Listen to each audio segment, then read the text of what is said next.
వైఎస్సార్ జిల్లా డీసీసీబీ ఎన్నికపై ఉత్కంఠ కొనసాగుతోంది. ఎన్నికలు నిర్వహించాల్సిన అధికారి చంద్రశేఖర్ రాత్రి నుంచి కనిపించడం లేదు. దీనిపై పలు అనుమానాలు వ్యక్తమవుతున్నాయి. డీసీసీబీ ఎన్నిక కోసం కార్యాలయానికి ఉదయాన్నే కాంగ్రెస్, వైఎస్సార్ కాంగ్రెస్ మద్దతుదారులు చేరుకున్నారు. ఎన్నికల అధికారి రాకపోవడంతో వైఎస్సార్సీపీ మద్దతుదారులు కలెక్టర్ను కలిసి ఫిర్యాదు చేశారు. మరో అధికారికి ఎన్నికల బాధ్యత అప్పగించారు. ప్రస్తుతం కడప డీసీసీబీ వద్ద ఉద్రిక్త పరిస్థితి నెలకొంది.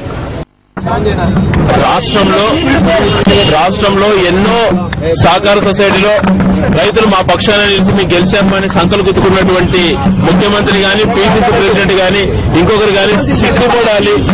వాళ్ళు ఏ విధంగా గెలిచారు అన్నది ఒకసారి వాళ్ళు ఆలోచన చేసుకోవాలి. ఈ రోజు మెజారిటీ స్థానంలో మేమున్నా కూడా ఒక అధికారిని కిడ్నాప్ చేయించి ఇక్కడ వాళ్ళు చేసినటువంటి అక్రమాలు ఇవన్నీ సిగ్గుపడే విధంగా ఉన్నాయి. వాళ్ళు ఎందుకు వచ్చారో, మెజారిటీ లేనప్పుడు వాళ్ళతో బల ప్రదర్శన ఎందుకు రావాల్సిన అవసరం వచ్చిందో, లేకపోతే అధికారిని కనిపించకుండా చేయడం ఎందుకో, ఇన్ని రకాలమైనటువంటి ప్రజాస్వామ్యాన్ని కూలీ చేస్తున్నప్పుడు ఇక ఏ విధమైనటువంటి నమ్మకం ఉంటుంది? జిల్లాలో సొసైటీలో గెలిచిన అన్ని సహకార జిల్లాలో గెలిచినటువంటి ప్రతి స్థానం ఈ విధంగా వాళ్ళు గెలిచినట్టువే.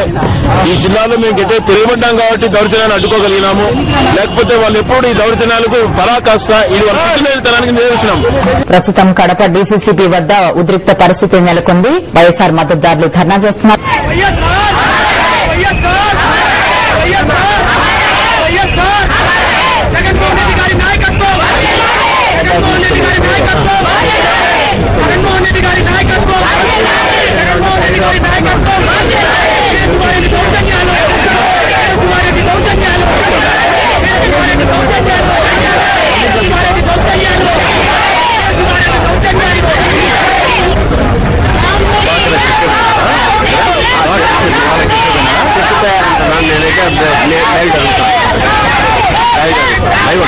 జరుగుతాను